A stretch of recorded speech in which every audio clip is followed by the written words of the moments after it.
Bismillahirrahmanirrahim. Viewers, Assalamu alaikum. Today we will discuss an important aspect of polynomial, that is zero of polynomial. आज का जो हमारा topic है वो बहुत ही इम्पोर्टेंट है ज़ीरो ऑफ polynomial के हवाले से. तो इसकी डेफिनेशन जो है, the real values of the variable for which the value of polynomial become zero is called zero of polynomial.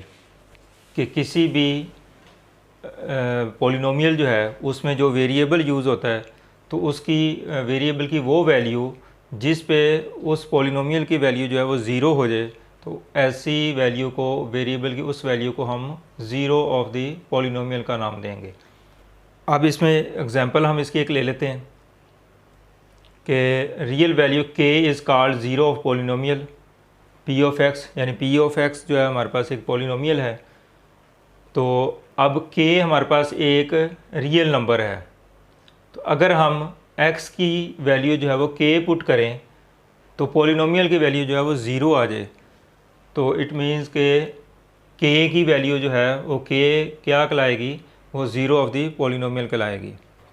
अब इस चीज़ को एक्सप्लेन करने के लिए हम एक एग्जांपल ले लेते हैं. Suppose p of x is equal to x cube minus 4x square plus 3x plus 2. तो ये हमारे पास एक पॉलिनोमियल है. तो अब इसमें x की डिफरेंट वैल्यूज़ को चेक किया जा सकता है कि कौन सी वैल्यू जो है वो इसका ज़ीरो है और कौन सी नहीं है. तो suppose that x is equal to 2. हम चेक करते हैं कि क्या x की वैल्यू जो 2 वो इसका ज़ीरो है या नहीं है. तो अब आपने क्या करना है कि जहाँ जहाँ पे x है उसकी जगह आपने ज़ीरो पुट कर देना है.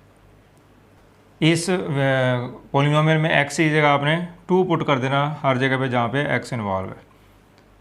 अब आपने जस्ट इसको सिंप्लीफाई करना है. 2 रेज़ टू पावर 3 8 माइनस 4 2 की पावर 2 जो है वो 2 होगी. पहले पावर हाल होगी और बाद में जो है वो इसको मल्टीप्लाई किया जाएगा. इसको पहले नहीं हम मल्टीप्लाई कर सकते. और 3 को 2 से मल्टीप्लाई करें 6 प्लस 2, तो 8 माइनस 2 का स्केयर जो है वो 4 होगा. 2 का स्केयर 4. अब 4 को 4 से मल्टीप्लाई किया 16 प्लस 6 प्लस 2. अब इसको सिंप्लीफाई करने का मेथड दो हैं. एक तो ये कि आप तरतीब से, इसी तरतीब से इसको सिंप्लीफाई करते जाएं दो दो करके, तो ऐसा भी हो सकता है. और अगर आप पॉजिटिव टर्म जो है वो पहले सॉल्व कर लें, ये भी पॉजिटिव, ये भी पॉजिटिव, ये भी पॉजिटिव, तो एडिशन का रूल नंबर 1 जो है कि अगर साइन सेम हो तो उन सबको प्लस किया जाता है और सेम कॉमन साइन जो है वो यूज़ होता है उनके साथ. तो 8 प्लस 6 प्लस 2 8 हो जाएगा और 8 प्लस 8 16 आ जाएगा और माइनस 16. तो ये 16 वैसे लिख दिया. अब 16 माइनस 16 ज़ीरो आ गया. तो p of 2 is equal to zero. x की जगह 2 पुट किया तो हमारे पास जो पॉलिनोमियल की वैल्यू है वो किसके इक्वल आ गई, ज़ीरो के इक्वल आ गई. Therefore x is equal to 2 is the zero of the polynomial.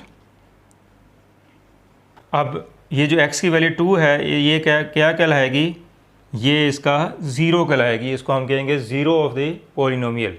यानी x की जिस वैल्यू पे इस पॉलिनोमियल की वैल्यू ज़ीरो आ जाएगी तो वो वैल्यू x की जो वेरिएबल की वैल्यू है उसको हम क्या कहेंगे, ज़ीरो ऑफ द पॉलिनोमियल का नाम देंगे. अब हम इसकी एक और एग्जांपल जो है उसको कंसिडर करते हैं. Suppose that x is equal to 1. अब वेरिएबल की वैल्यू जो है वो हमने 1 ली है और अब देखते हैं कि क्या इस पे पॉलिनोमियल की वैल्यू ज़ीरो आती है या नहीं. अब जहाँ जहाँ पे x है उसकी जगह आप 1 पुट करते जाएंगे. 1 का क्यूब माइनस 4 इंटू 1 का स्केयर प्लस 3 इंटू 1 प्लस 2. तो x की जगह मैंने 1 पुट कर दिया. अब 1 का क्यूब 1 ही होगा क्योंकि 1 की पावर 1 को 3 टाइम्स मल्टीप्लाई करेंगे तो 1 ही आएगा. माइनस 4, अब 1 का स्केयर फिर 1 होगा, प्लस 3 इंटू 1 3 आ जाएगा, प्लस 2 आ जाएगा. तो 1 माइनस 4 प्लस 3 प्लस 2. अब यहाँ पे इसको पॉजिटिव टर्म्स को पहले प्लस कर लें आप और फिर नेगेटिव टर्म उसके साथ बाद में सिंप्लीफाई कर लेंगे.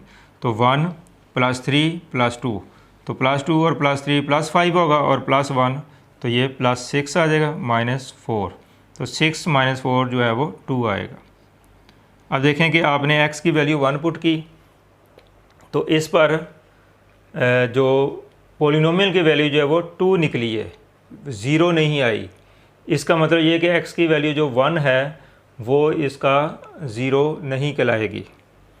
अब हम लिखेंगे therefore x = 1 is not 0 of the polynomial. It means के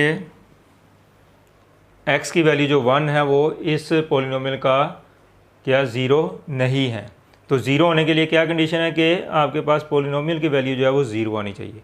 इसका मतलब ये है कि अगर x वेरिएबल की वैल्यू जो है वो उस किसी भी वेरिएबल की वैल्यू पे जो पॉलिनोमियल की वैल्यू अगर वो 0 आ जाती है तो वो उसका 0 ऑफ द पॉलिनोमियल कहलाएगा, अदरवाइज़ वो उसका 0 नहीं कहलाएगा।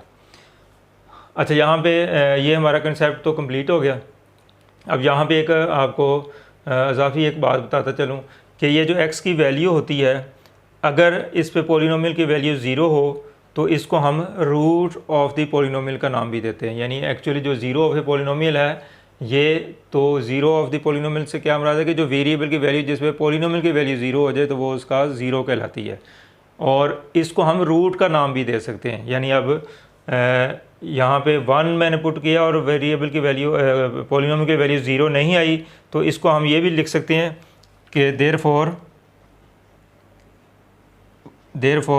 1 is not the root of the polynomial.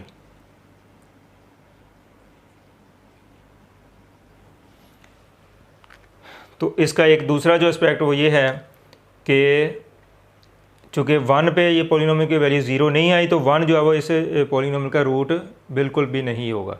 इससे पिछली जो मैंने एग्जांपल दी थी उसमें हमने x की वैल्यू 2 ली थी तो वो 0 के इक्वल आई थी, पॉलिनोमियल की वैल्यू 0 हो गई थी। तो इट मीन्स कि हमने कहा था कि जो 2 है वो उसका 0 ऑफ द पॉलिनोमियल है। यहाँ पे हम ये भी कह सकते हैं कि वो इसका रूट है। जो पिछली एग्जांपल दी थी उसमें आप क्या लिख सकते हैं, therefore 2 is the root of the polynomial.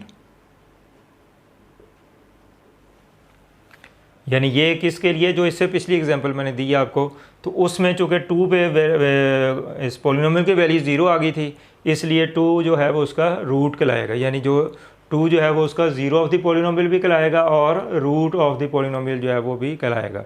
तो इसका मतलब ये है कि पॉलिनोमियल के अंदर जो वेरिएबल आपको दिया होता है, आप यूज़ करते हैं, उस वेरिएबल की वैल्यू पे अगर पॉलिनोमियल की वैल्यू 0 आ जाए तो फिर जो वेरिएबल की वैल्यू वो उसका क्या कहलाएगी, 0 ऑफ द पॉलिनोमियल कहलाएगी।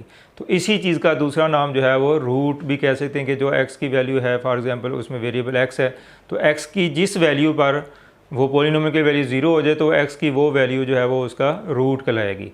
तो रूट का मतलब ये है कि अगर आप वो वैल्यू उसमें पुट करें तो उसकी जो क्या कहते हैं पॉलिनोमियल की वैल्यू जो है वो 0 हो जाती है, तो फिर x की वैल्यू ये वाली क्या कहलाएगी, उसका रूट भी कहलाएगी और 0 ऑफ द पॉलिनोमियल जो है वो भी कहलाएगी। तो उम्मीद करता हूँ कि ये कंसेप्ट आपको समझ आ गया होगा। तो ये कंसेप्ट जो है वो आगे हम कुछ क्वेश्चन जो है वो 9th में भी और कुछ 10th में भी सिंथेटिक डिवीजन का एक टॉपिक है, उसमें इसका कंसेप्ट यूज़ होना है।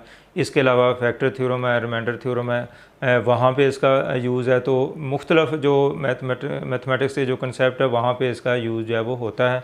तो इसको अच्छी तरह अंडरस्टैंड कर लें, इसकी कुछ प्रैक्टिस कर लें, तो इंशाल्लाह ये आगे आपको जो मज़ीद आप कंसेप्ट स्टडी करेंगे तो उसमें बड़ी हेल्पफुल होगी आपको उन कंसेप्ट को समझने के लिए, अगर आपको इस कंसेप्ट की समझ आ चुकी है। तो अब मैं आपसे इजाज़त चाहता हूँ। अल्लाह हाफिज़।